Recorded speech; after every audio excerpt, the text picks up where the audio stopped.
So if you're curious about Exalted Angel, you haven't seen it yet, I can now make comparisons to some of the other trees, because I've had a lot of time to play. And we're going to talk about exactly how it breaks down.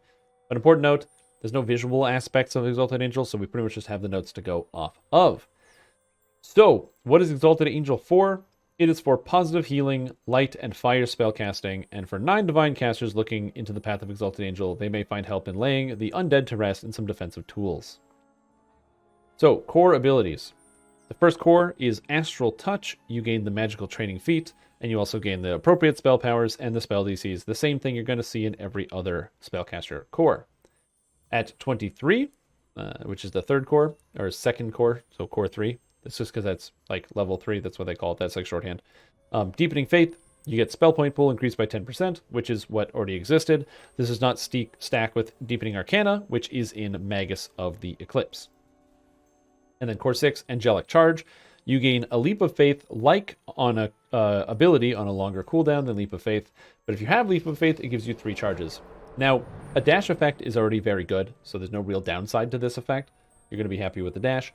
And on top of that, actually getting the Leap of Faith extra charges is pretty good. Tier 1. So this is what you can get at level 20 right away and, earliest points.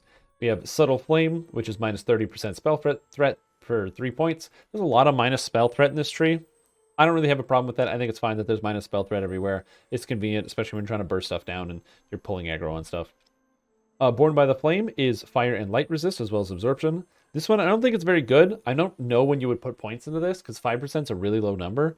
But also 10% may be too good. I'm honestly not sure. I think it could be like 10% though instead of 5% absorption. Although too much absorption is a scary slippery slope. And then you have the Exalted Angel Destiny Mantle, which is in a tier 1. So your fire spells have a 5, 10, but you're going to be putting 3 points in, so it's just going to be used the 3-pointer. 25% chance to deal 1d4 plus 4 bonus fire damage per caster level, and your light spells have the same chance to deal light damage per caster level. This is very cool. Light spellcasters and fire spellcasters are spammers. Light spellcasters, you're casting Nimbus of Light, Searing Light, Sunbolt, your Archon is firing. It's all about dealing damage as fast as possible. Fire spellcasters, same thing. Scorching Ray with 3 beams, Meteor Swarm, multiple hits with all your explosive spells. So it's all about multiple hits. So this is a good kind of synergy for something like that. It has nothing to do with healing, so we'll look into that a little bit later. So if you're a healer, not so great. However, Avenging Magic, which is your Epic Strike. Reminder, this shares a cooldown with the other Epic Strikes, like Dragon Breath, or some of the, Fate Singer's little Sonic song. So you'll have some shared stuff here. But you're going to get Sun Pillar, Flame Pillar, or Healing Pillar. They all do a d6 plus 6 of their damage, so light damage, fire damage, or healing.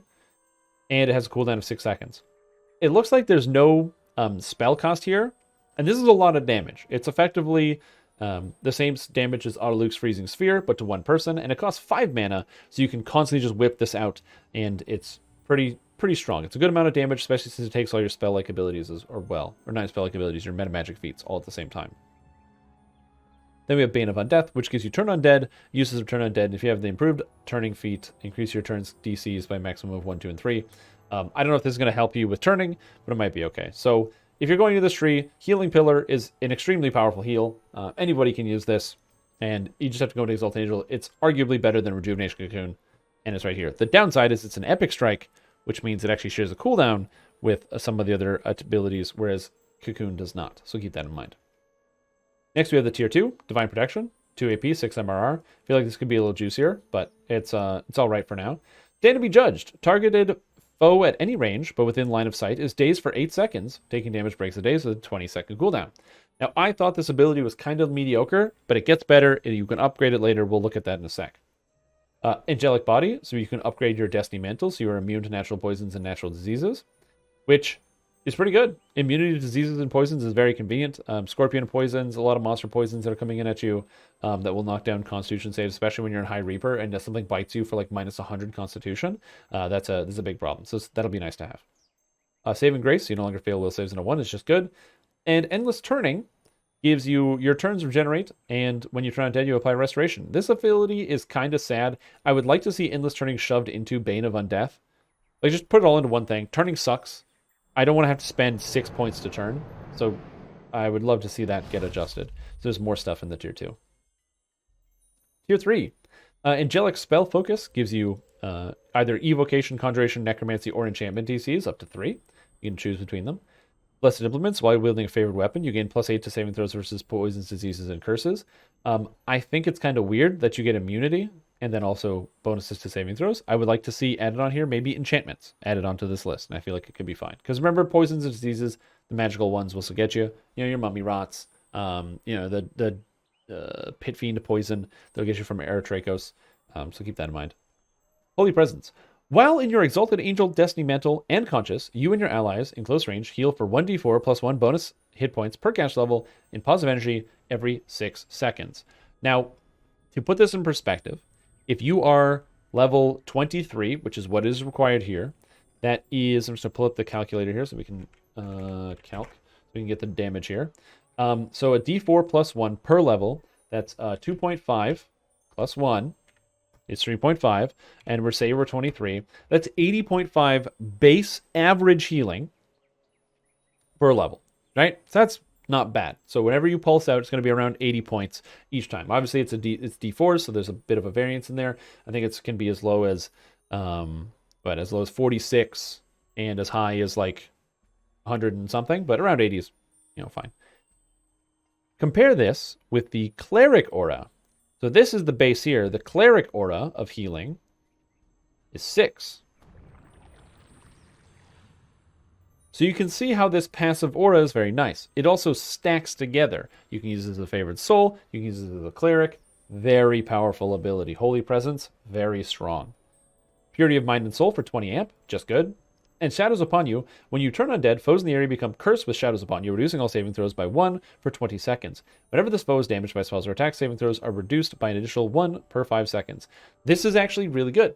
Shadows Upon You was an ability that was very strong, but not often used because it cost 2 points, and you were busy spending your points on just Charisma or Wisdom in the Exalted Angel tree. So you put it on an enemy, and their saving throws get plummeted through the ground. With this effect, you just cast Turn Undead, and all of a sudden, boom, everything has to deal with the Shadows Upon You effect, which means all of the monsters, everything else, all their saving throws are going to be getting decreased very quickly, especially if you have a group. This is extremely good if you're playing as a healing type class like a cleric and you have Positive Energy Burst. Positive Energy Burst carries all these effects along, so you can cast Positive Energy Burst, and then all of a sudden you can use this Shadows Upon You effect. You'll heal all your allies. All enemies will get this negative to saving throw. And if you're playing in a higher Reaper mode, where you've got Despair Reapers buffing monsters, or just, more difficult monsters to deal with, let's say a boss with improved evasion, like the final boss of No Refunds, this is supremely helpful for your party. Great effect. Tacking it on a turn is a good idea, so this is going to be an A+ in my book. And now we move up to tier 4. Yeah, Steel Sourced Holy Presence will stack on top of the Cleric Heal or thing. Yeah, that's what I was saying before. But tier 4s. Blood and Radiance. This is the same Blood and Radiance that we currently have. I don't think there's anything wrong with Blood and Radiance, but it was very hard to use. This one is not going to give you charges, like you can consume them for anything. So if you're somebody who is healing and damaging, it's going to be good for the leveling process. Probably not as good for the endgame process. The only character I can see actually making good uses of this is probably like Favored Souls, because Favored Souls can just keep full stacks of Righteous Fervor by mashing their cure or their close wounds. Now, Delayed Judgment. So remember when I said Stand and Be Judged is kind of lame? Give me a sec. Stand and Be Judged works at any range. As long as they're rendered by your graphics card, you can use Stand and Be Judged on them. And they must now make a will saving throw, which is D20 plus highest int wisdom charisma plus evocation. Highest of evocation and conjuration, so you can use either. Or be stunned for 8 seconds. So in any range, 8-second stun is pretty nice. It's like Kukendo on crack. But wait. If stunned, after 6 seconds, they take 10 D50s fire and 10 D50s light. That scales with spell power. Now, a D50 is a lot of stats, so I'm just going to bring up the calculator again. A D50 is 25.5 times 10 times 2. So that's 510 base damage. It's pretty good. Now let's imagine you have 500 of each spell power, which is very easy to do at endgame. I'm going to times that by 6. It's a nice, good old 36 or 3,060 damage right there. Not too bad, slamming into the monster. But wait, they're helpless because they're stunned. So we're going to times that by 1.5. Ooh, it's not bad. just getting some extra damage on a monster that's stunned with all that extra base coming in. And that's not including critical hits, critical multiplier, or anything else. If you are actually an offensive caster who uses fire and light damage, you're just going to press this button, and then whatever you stun is just dying. I do not know if this works on Reapers, because it's not in the game. If it works on Reapers, oh my god. Angelic Soul. Your Exalted Angel Destiny Mantle now grants MRR and 15% absorption to all damage types. That's really good. I don't need to explain why this is good. Less fire, cold, acid, lightning, good, evil, lawful, chaotic. Doesn't matter. Minus 15%. Damn. That's good. And then Holy Command. When you hit enemies with Sun Pillar, Flame Pillar, or Healing Pillar, which are all the pillars, they must make a saving throw or be tripped, blinded, and made helpless. Keep doing it. Also, Yob Sagoth, welcome back to the stream team. Appreciate the support. Thanks so much. I will keep doing it. This is crazy. What an effect. Don't you love this? I love this. I think this is great. And then finally, Enhanced Metamagic. So the Holy Command, which is just an attack you're constantly belting out, is now causing helplessness. So now you're like, Judgment, helpless. I'm shocking a guy, helpless. And on top of that, you're also constantly using their shadows upon you for the DCs and stuff. It's very good. It's very good. Metamagics make your Metamagics cheaper. Combine this with some of the other effects in the other trees, and you can get free Metamagics. Now, this is where we get to the point that I don't love. This is probably, in my opinion, the weakest part of the tree, which is the tier 5s. Enhanced Angelic Spell Focus, plus speed all DCs, pretty standard. Sunbolt SLA. It's Sunbolt with a higher DC. Now, the problem with this is that Sunbolt is not the best spell in the game. It's reasonably good, but it uses old scaling, so it's not as nice. And this is light only. So you can't use this with, like, if you're a fire person in the tree or a healer, this doesn't do anything for you. So it's not really that great. So if this could be improved Sunbolt, so it's like Sunbolt, but plus a little bit more damage. Consider how Magus of the Eclipse has a D6 plus 28. I'm not saying a D6 plus 28, but maybe like a D6 plus 12. Could be kind of cool. With a fire and a light equivalent. Imagine if there's Sunbolt, Firebolt, which was like the same effect, but fire. So just like a red beam. And then Healing Bolt, which was the same effect, but like clear. And it just went, and it was like a lightning bolt healing that just shot through and did damage. That would be so sick. Imagine how cool that would be. And it like healed allies and damaged undead. I would love to see something like that. So it's like a multi-selector, so you can take the one you want. Blessed Water gives you a bunch of turning stuff, which doesn't matter. And if you have Font of Life, you gain some stats. Again, this is kind of disappointing because it's more turning stuff. And it's a tier 5. This should be more than 1. It should be like plus 3, 6, and 9. Screw it. This should be like plus 10 to all turning attributes for 2 points. This shouldn't be a 3-pointer. Ascendance, Epic Moment, says, you are healed to full health, and for 20 seconds you gain the following traits. You have a ring of flaming blades around you. Enemies that enter or exit take fire and light damage per cast level.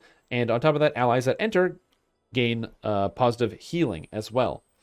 Every 2 seconds, you heal for a ton. You get increased movement speed. You can't be interrupted, but you also cannot swing weapons. Ascendance is interesting. The problem I have with it is that it doesn't do anything if monsters are just inside the ring and allies are just inside the ring, meaning you have to maneuver in and out of the ring.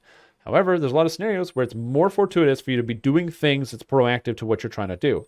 You're trying to be healing people. You're trying to be, lining up your abilities. Imagine you're playing as a favored soul, right? And you have your beacons or the beacon spells where you shoot out the rays that go in front of you and deal damage in a direct cone. You don't want to be screwing around going random places to trying to get this healing effect, because it'd be much better for you to actually directly heal the people you're trying to heal, because you have direct abilities. So you're disincentivized from doing this. So this kind of takes away from that game plan.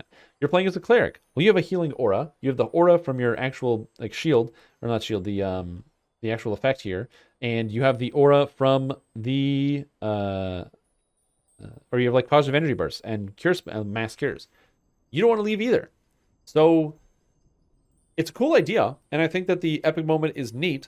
My worry is that because it has the nothing happens while allies or enemies are inside the ring, like even if it did like half of the effect while people are in the ring, or a quarter of the effect while people are in the ring, then it would be fine.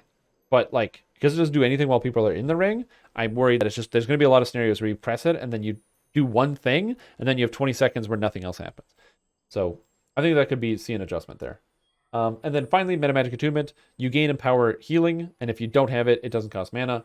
This is perfectly fine. I don't see any real issues with this, other than the fact that there's like cheaper Empower Healing from Radiant Servant, but there's more than just Radiant Servant, especially since you make it cost no mana. So again, not a bad effect.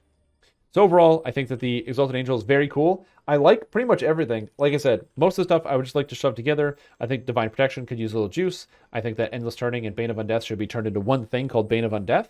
And, because again, 6 points on turning is ridiculous. Considering turning is so bad. Like, either, or buff turning. Make turning better, and then this is okay, because you want to take it. But the way turning is, I don't like it. And put something else here. Something tantalizing, because there's not a lot of points you want to take in tier 2. I think that tier 3, again, Blessed Implements, Poisons and Diseases. You already have a lot of resistances to those, so maybe add like enchantments in here or something. And evil mind affecting abilities could be kind of cool. Tier 4 is fantastic. I don't even want to change it. And tier 5, as I just mentioned, a Sun Bolt. If there was Sun, Fire, and Light, or a Healing Bolt or something, and they all did the same thing, you could even just use the same animation. It doesn't matter. For like a Sun Bolt to Healing Bolt, because they both look kind of cool, and just make like a Fire Bolt. In fact, I'm pretty sure that already exists. Blessed Water, again, just I don't understand why this is a tier 5. And then Ascendance could use a little bit of work. But other than that, I think Exalted Angel is going to be great, even without the tier 5, which you can just skip past. The Judgment and the Holy Command are crazy, just bananas crazy, and they're going to be really fun to play around with. And I think people are going to have a lot of fun once this actually comes through. Of course, we'll have to see. There's people that are already posting comments about this stuff and asking questions, and so we'll probably take a second to take a look at that later. But for now, that's all I got. So I think that's kind of cool, and I'm looking forward to seeing more of this.